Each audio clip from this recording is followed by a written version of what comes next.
Chidinma rushed out of the bedroom with her baby in her arms, devastated, as she approached her husband, who was about leaving for work.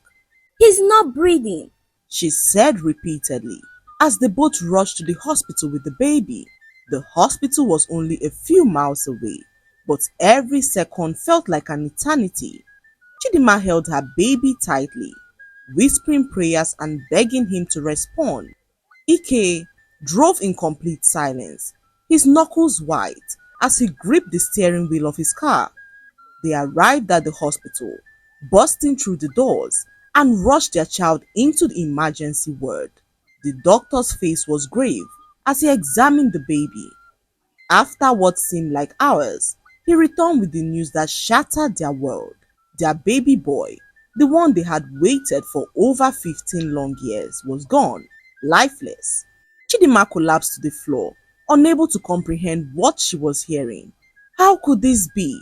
He had been alive in her arms just a few hours ago. How could he be gone? Chidinma sat in silence, numb to the world around her. The hospital room felt suffocating, with the sterile smell of antiseptic and the distant hum of medical machines filling the air. She glanced at the bed where her baby now lay, lifeless. Her heart ached in ways she could not describe.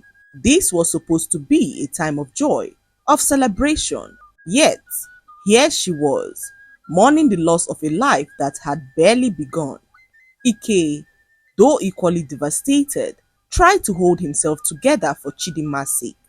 He sat there quietly, trying to comprehend all that had happened. The weight of the loss hung heavily between them.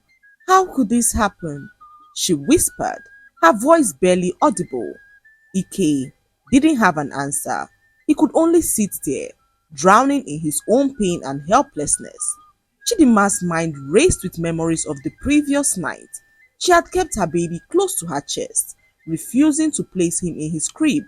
She had wanted to feel his warmth, to bond with him in every way that she could. But now, the guilt gnawed at her soul. What if she had suffocated him? What if her love, her need to protect him, had caused his death? The thought was unbearable. She replayed the night over and over in her mind, looking for a moment she could have changed. Could she have noticed his struggle earlier? Could she have done something differently? These what-ifs consumed her.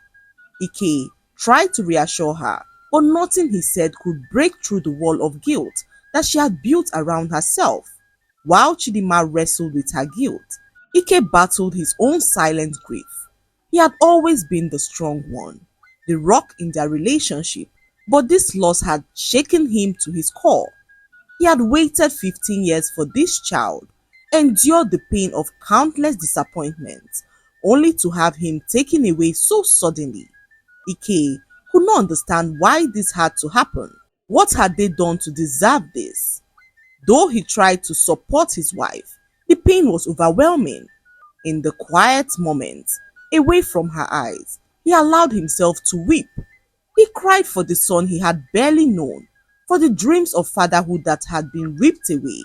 But in front of Chidinma, he remained stoic, believing that one of them had to stay strong. As the days passed, the tension between Ike and Chidinma grew. Grief, guilt, and anger became the language they communicated with. Chidinma could not shake the feeling that it was her fault, and Ike, though trying to be supportive, struggled to hide his own frustration. One morning, Ike emerged from the bedroom and met his wife Chidinma sitting on the floor of their living room, drowning in her own tears. He was extremely furious and yelled at her angrily, asking why she was crying after suffocating their child to death. You killed him, so why sit here and act as if you are not happy he is dead? Now, you have all the time in the world to do all the things that makes you happy, Ike said as he left her presence, not caring about the magnitude of what he had said. Chidinma sat there as she watched him leave. She could not believe that Ike could say such hurtful words to her in such a critical time. Ike did not return home that evening. The hours stretched on, filled with an unbearable silence.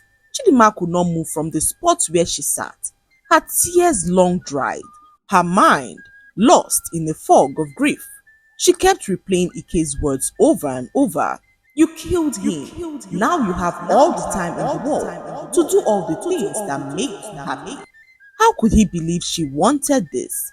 As night fell, the emptiness of their home became overwhelming. The house that had once been filled with dreams and laughter and new beginnings now felt like a tomb. Every corner seemed to mock her with reminders of the life that had been snuffed out too soon. The crib, still sitting untouched in the nursery, was a constant reminder of her failure. She had wanted to be the perfect mother, but now all she had was the crushing weight of her loss. Ike's absence only deepened the void. When he finally returned home late that night, he didn't speak to her. He walked past her as though she wasn't even there. Chidima watched him retreat into the bedroom, her heart breaking all over again. She knew they needed to talk, but the words felt too heavy, too painful to voice. So, the silence between them grew, thick with grief and anger, both unsure of how to bridge the gap that had opened up between them. Days passed, and the distance between Ike and Chidima only grew. They lived in the same house, but it felt as though they were worlds apart. Ike avoided her as much as possible, burying himself in work or leaving the house for hours on end. Chidima, on the other hand, spent her days locked in the nursery, holding on to the baby's clothes and staring at the crib that would never be used. The guilt consumed her. She had failed her child, and now she was losing her husband too. She wanted to reach out to him, to explain that she never meant for any of this to happen, but every time she tried, the words stuck in her throat. What if he truly believed it was her fault? What if he could never forgive her? The house, once filled with the anticipation of new life, was now suffocating under the weight of sorrow. Every day felt like a battle to survive the pain, and every night, Chidima cried herself to sleep, her arms aching for the child she would never hold again. While Chidima struggled with her guilt, Ike was drowning in his own anger. He could not shake the image of their lifeless son in the hospital or the crushing words of the doctor who had confirmed what he feared most. His anger was a storm inside of him, building and building with nowhere else to go. He blamed himself for not checking on them during the night, but more than that, he blamed Chidima. In his grief, Ike convinced himself that if Chidima had only put the baby in the crib, their son would still be alive. The anger, mixed with his sorrow, became too much to bear. It manifested in cruel words and cold indifference towards his wife. He couldn't stand to look at her, because every time he did, he saw their baby's lifeless body in her arms. But deep down, beneath the layer of anger and pain, Ike knew he was being unfair. He knew Chidima was suffering just as much, if not more, but admitting that would mean confronting his own feelings of guilt and helplessness, something he wasn't ready to do. So, he let the anger take over, pushing Chidima further away with every passing day. As the distance grew between them, so also did their feelings, as Ike slowly began to find comfort in the hands of his colleague at work. Her name was Ugochi, and her presence was a soothing balm to Ike's turbulent emotions. Ugochi was kind and patient, always listening to him whenever he needed to vent. At first, it was just casual conversations during lunch breaks, but as Ike grew more distant from Chidima, he found himself relying more on Ugochi's comforting words. She understood him in ways he felt Chidima no longer could.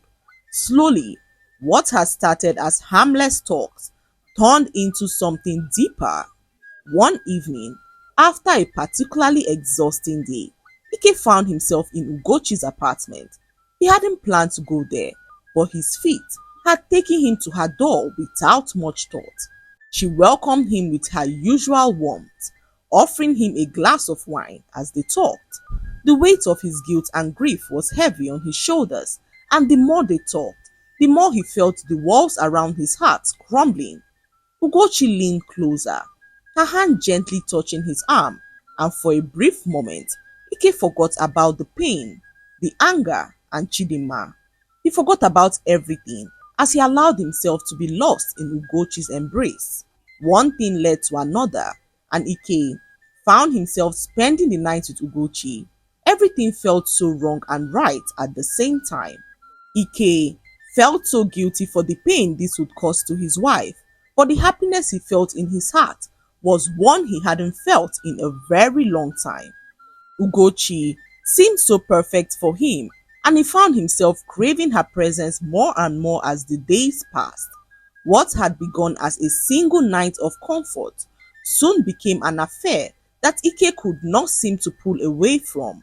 He knew it was wrong, that he was betraying Chidinma even further, but in Ugochi's arms, he felt a fleeting sense of peace that he hadn't experienced in months. Ugochi, on her part, had grown fond of Ike.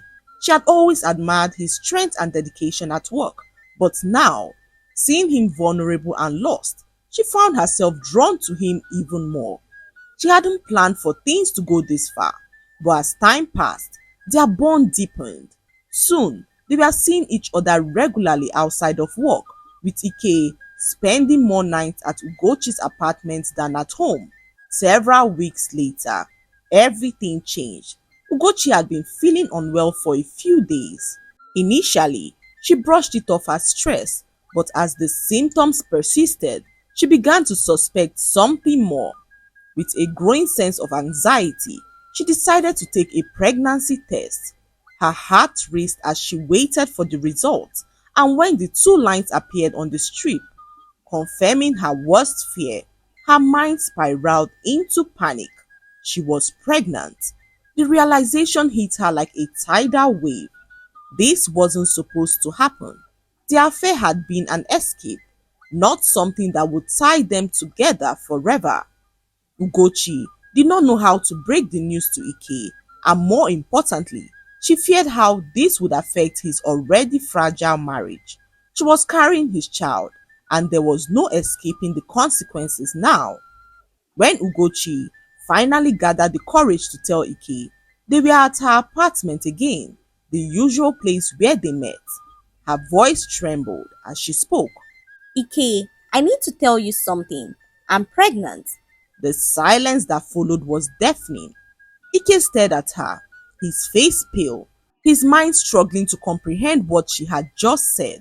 What? How? He stammered, though he knew the answer. Panic rose within him. His heart pounded as he thought about Chidinma, about the wreckage their marriage was already in. Now this, his affair had been a terrible mistake, and now there was a child involved. The guilt that had been simmering beneath the surface exploded into full-blown fear and regret. Ike sank into a chair, his head in his hands. This can't be happening, Ugochi. I don't know what to do, he muttered, his voice laced with despair. Ugochi's eyes filled with tears. I didn't plan for this either, Ike, but now we have to figure out what to do. We can't ignore this. There's a baby coming. Overwhelmed by guilt, Ike could no longer hide from the truth. The weight of his betrayal was too much to bear. He knew he had to come clean to Chidinma, but the thought of breaking her heart once again terrified him. She had already suffered so much with the loss of their baby, and now he had to tell her that not only had he been unfaithful, but that he had fathered a child with another woman. Days passed, and Ike struggled with how to confront his wife. Chidinma, though still engulfed in grief, noticed the growing distance between them. She had been trying to reach out to him, to bridge the gap between them, but something felt different. Ike's detachment was no longer just about their shared loss. It was as though he was hiding something. One evening, after Ike came home later than usual, Chidinma confronted him. Ike, what's going on? You've been so distant, more than before. I know we are both hurting, but I feel like you're hiding something from me. Ike's heart pounded in his chest. He could no longer keep the secret. Chidinma "There's something I need to tell you," he began, his voice shaky. "I made a mistake. I've been seeing someone else." He paused, watching the shock and hurt wash over her face. "And she's pregnant." The room fell silent. Chidima's face drained of color as the words sank in. Her worst fears were confirmed. She stared at Ike, her mind reeling. It felt like the ground beneath her had been ripped away. After everything they had been through, this was the final blow. Chidima was so bitter to hear this. She locked herself up in her room and cried her eyes out.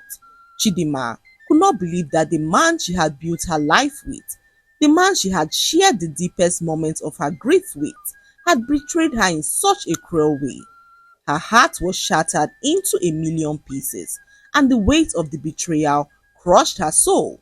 After the death of their child, she thought they would walk through their pain together, but now everything was crumbling around her. Days passed, and Chidima avoided Ike, barely speaking to him. She locked herself away in her grief and pain, unwilling to confront the reality of the situation. Ike, on the other hand, was drowning in guilt and confusion. The affair with Ugochi, which had started as a means of escape, had now become a nightmare, one he couldn't easily wake from. Then, everything took a strange turn. When Ike's mother came to visit, she noticed the tension between her son and his wife and could not help but ask them why.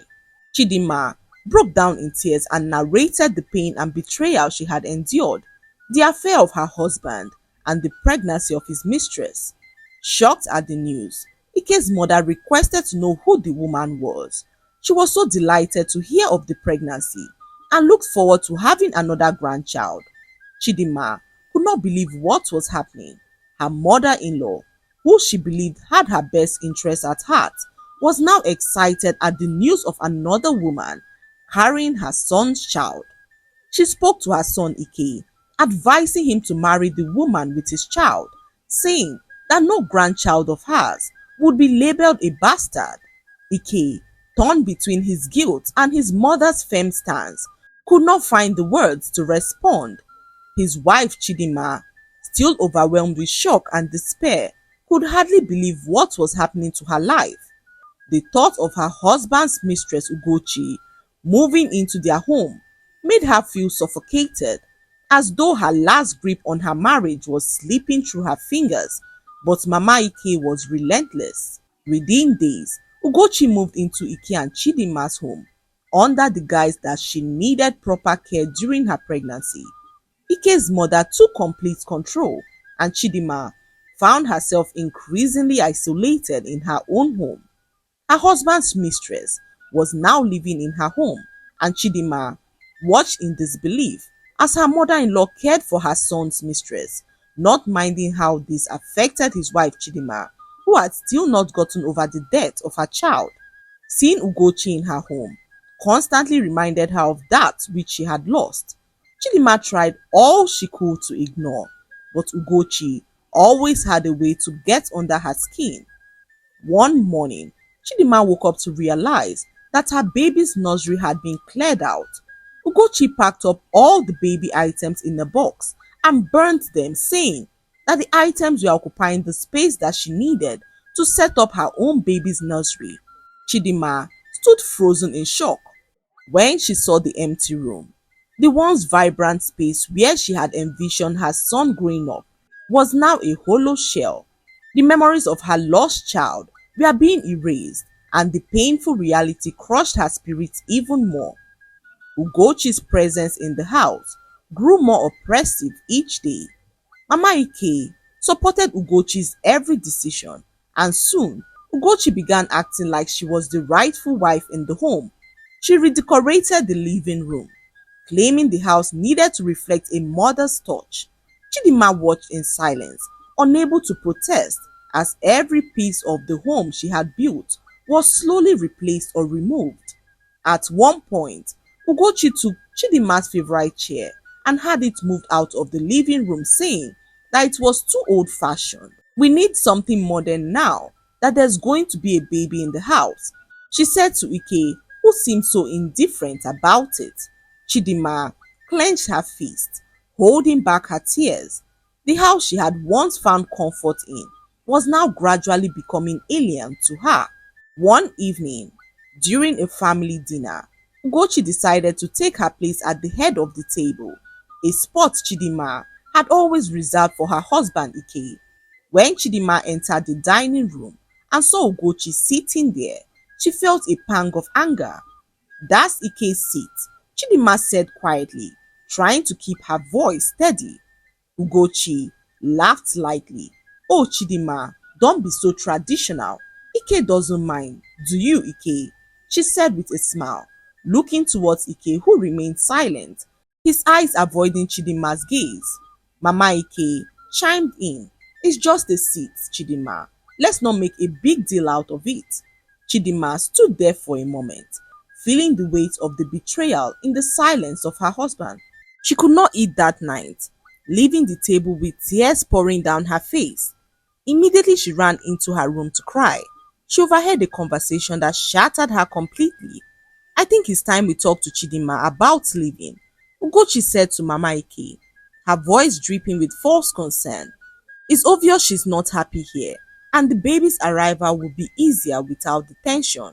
I won't feel safe with her around when the baby arrives." Mama Ike nodded in agreement, assuring Ugochi that her son Ike would take care of it. "She's not needed here anymore and should leave," Mama Ike said, smiling at Ugochi, who was so delighted to see Mama Ike on her side. Chidima froze in shock on hearing this, her heart racing. They wanted her out of her own home, a home she had spent over 15 years building with her husband. She had already lost her child, and now she was losing her husband, her home, and her dignity. The pain was too much to bear, and Chidima could not let that happen. That night, just as Ugochi was about changing into her night dress, Mama Ike approached her to see how she was doing. Immediately she set her eyes on her. She froze in shock for a few seconds and walked out of the room. This was so shocking to Ugochi, who wondered why she acted in such a way.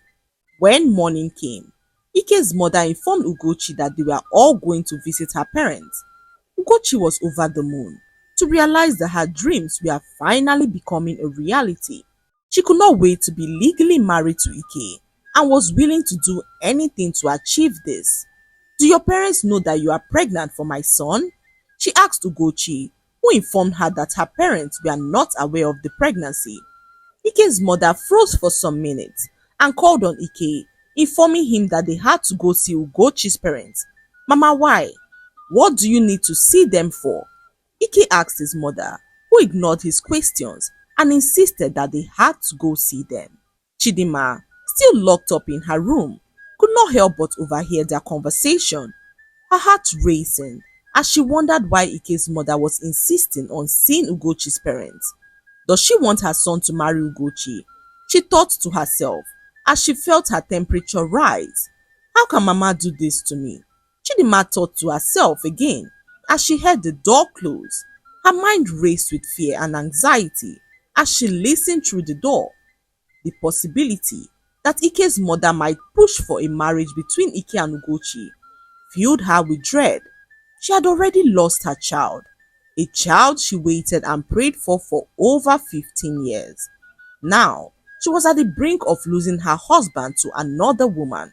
The thought was so unbearable as she felt powerless, locked in her own grief and confusion. Meanwhile, Ike's mother insisted on accompanying Ugochi and Ike to see Ugochi's parents. Ugochi, though hesitant, had no choice but to agree. She was low-key happy to see this happen, knowing how deeply in love she was with Ike. However, she did everything possible to hide her excitement as they all drove to her father's house, which was less than an hour away. Ike sat there quietly as he drove, his mind wandering far and wide, searching for answers that seemed not to come. He kept stealing glances at his mother, hoping for an explanation, but his mother remained silent as they drove.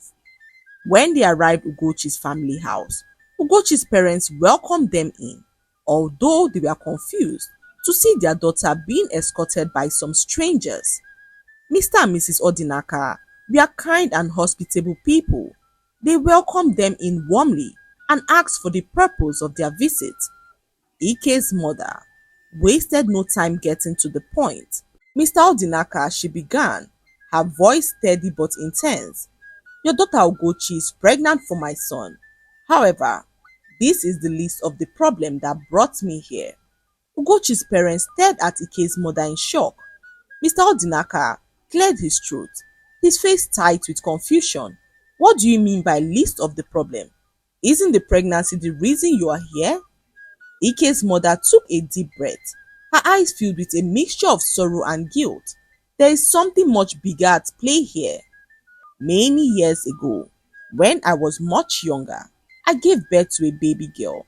I was in a very difficult situation and could not raise her myself.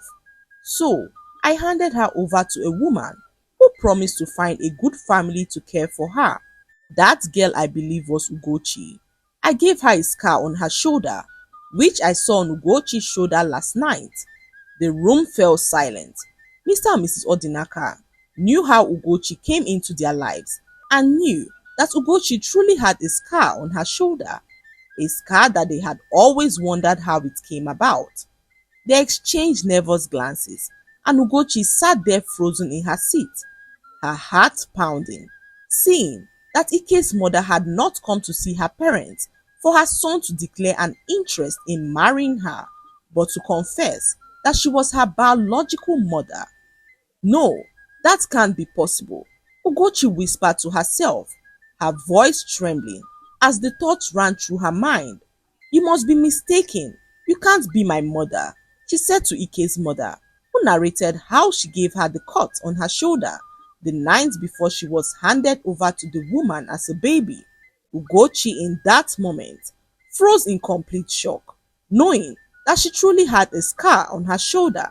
Ike was her younger brother, and now she was pregnant for her own younger brother. Mr. Odinaka sighed deeply and lowered his gaze. Madam, we've always known that Ugochi was adopted.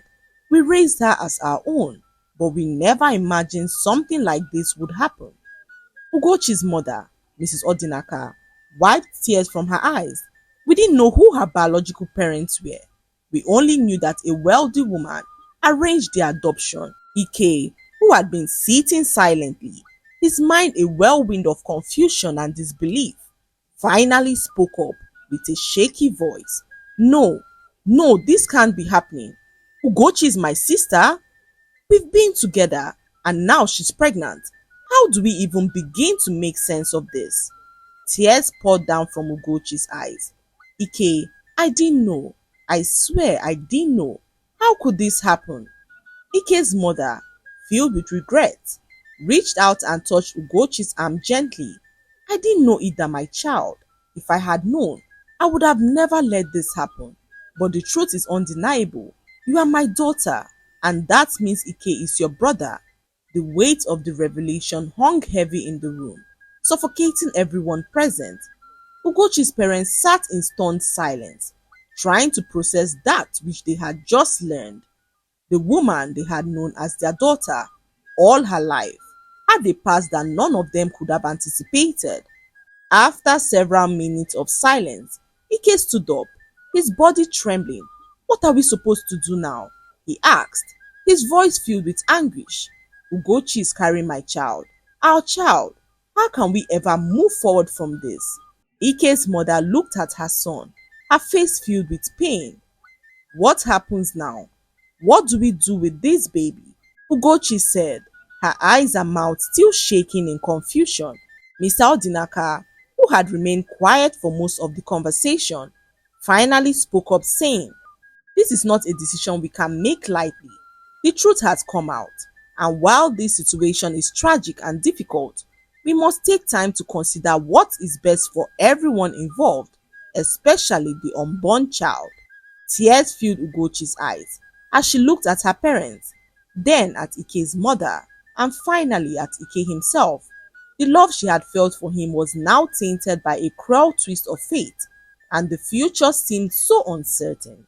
Ike's mother stood as she apologized to her children for what her decision of over 30 years had done to them. Ugochi, unable to hold back her tears, left their presence without saying a word. Ike and his mother returned home, unable to speak all through their drive back home. They arrived their house and met Chidima, who was sitting in the living room, her eyes red and swollen from crying. She had been waiting for Ike's return, hoping for some resolution, some explanation that would make sense of the chaos that her life had become. When Ike and his mother walked in, the tension in the room was palpable. They sat in complete silence, still trying to comprehend all that had happened. Chidima could sense that something was amiss. She inquired of her husband, who burst out in tears and narrated the entire story to her. Chidima could not believe all that she was hearing. Her husband's mistress was his sister? Chidima's hand flew to her mouth as she tried to contain her shock, tears spilling down her face. How could this happen? She cried, her body shaking with the weight of it all. After everything we've been through, after losing our baby, how could this happen to us? Chidima cried out in despair.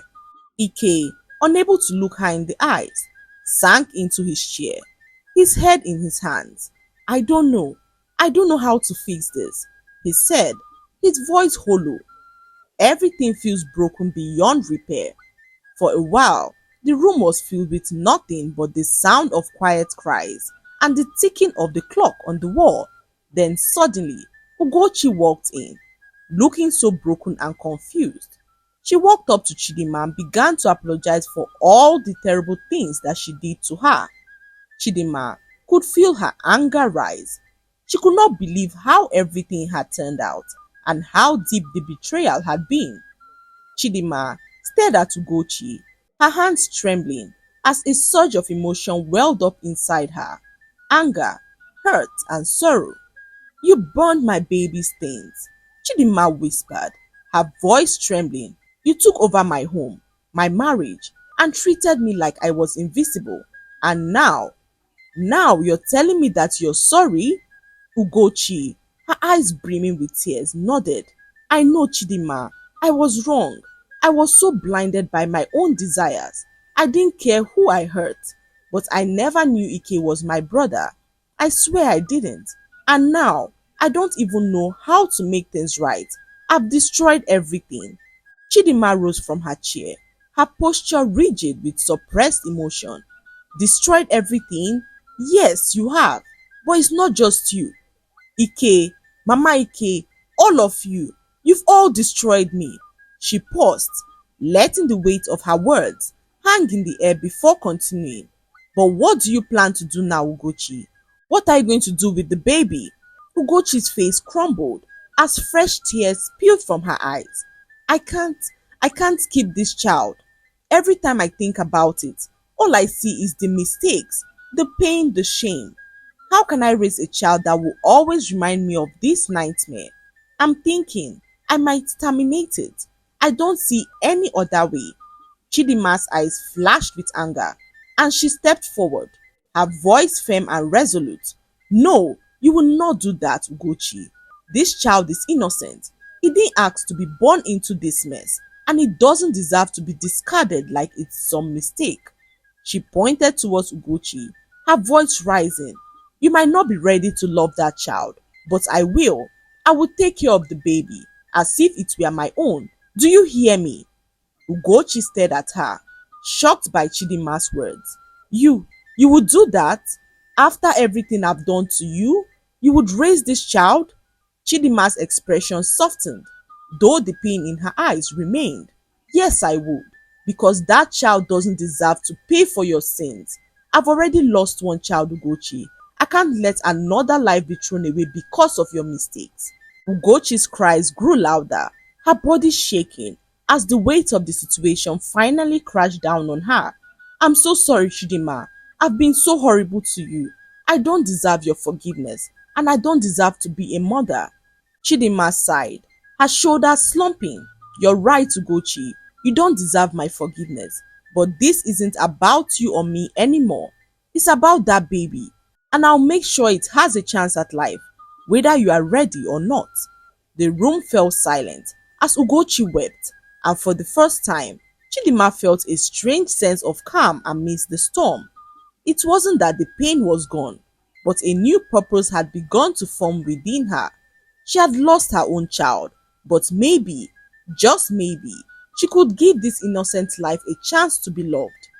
Ike watched the scenes unfold, his heart heavy with the guilt and shame. He had failed his wife, his family, and himself. Now, he saw a glimmer of hope in Chidima's strength. He approached her slowly, his voice barely above a whisper. "Chidima, I don't deserve your grace. I've failed you in every possible way. But can we at least try to rebuild? I know it's broken, but I'll do anything to make it right." Chidima looked at Ike, her eyes filled with pain. "I don't know, Ike. I don't know if we can ever be the same again. But I forgive you, because that's what the Lord commands us to do. Mama Ike, I forgive you too, because I still can't understand where I ever went wrong for you to have treated me in such a terrible way." Mama Ike broke down in tears, seeing how terribly she treated Chidima, who never deserved such form of treatment from her. Mama Ike, with tears streaming down her face, stood behind Chidima, her voice shaking with guilt. "Chidima, my daughter, I don't know what came over me. I was blinded by my own selfish desires and my need to control. I'm so sorry for everything I've done, for how I treated you like an outsider in your own home. You've been nothing but good to Ike and to this family." Chidima stood there, staring at the older woman who had once been like a mother to her. Her heart was still heavy with pain, but seeing Mama Ike so broken softened something inside of her. "It's okay, Mama. We cannot undo the past, but we can make sure we don't continue living in bitterness and hate." Mama Ike nodded, wiping her tears as she held onto Chidima's hand, grateful for the forgiveness she didn't think she deserved. Over the following days, Ugochi decided to move out of Ike and Chidima's home, returning to her parents to figure out the next steps for her life. She knew she had a long road ahead, but she was determined to build her life and do right by the child she was carrying. Chidima and Ike, on the other hand, started the slow and painful process to rebuild their marriage. They attended counseling together, prayed more than they had ever prayed before, and slowly began to heal the deep wounds they had both suffered. Though the road was long and filled with difficult conversations, they knew that with time, faith, and mutual effort, they could find their way back to each other. Months later, Chidima stood by Ugochi's side in the hospital as she gave birth to a baby boy. It was a bittersweet moment for both women, but in the baby's innocent eyes, they saw a new beginning, a reminder that life could bloom even from the most broken of places. Chidima held the newborn close, her heart swelling with love for the child who had come into this world under such tragic circumstances. She looked at Ugochi, who was weak but smiling softly from the bed. "This boy will be loved," Chidima said, her voice filled with quiet determination. "He will have a family that cares for him no matter what." Ugochi, with tears in her eyes, nodded. "Thank you, Chidima. Thank you for giving him the chance I couldn't." In that moment, something deep shifted between the two women, a bond forged not through blood, but through pain, forgiveness, and love. As Chidima walked out of the hospital with the baby in her arms, she knew that the journey ahead would still be difficult, but together, with God's grace, they would find their way through the darkness into the light, and the baby in her arms, innocent and full of promise, was proof that even in the deepest sorrow, there was hope for redemption and new beginnings. The lesson to be learned from this story is that bottling things up in our hearts has a way of making situations worse. Learn to be outspoken in times of difficulties, as this can prevent future problems. Nothing in life can remain hidden forever. Always remember that the past always has a way of resurfacing in the future. So, be cautious of the decisions you make in life. Do not mock a pain you have never felt, and do not take that which does not belong to you, because it always has a way of backfiring. Be kind to those around you and never be the cause of their pain or suffering. Always learn to forgive others when they wrong you because forgiveness is not just for their benefit but for your own peace of mind. Carrying bitterness and anger only deepens your wound and prevents healing.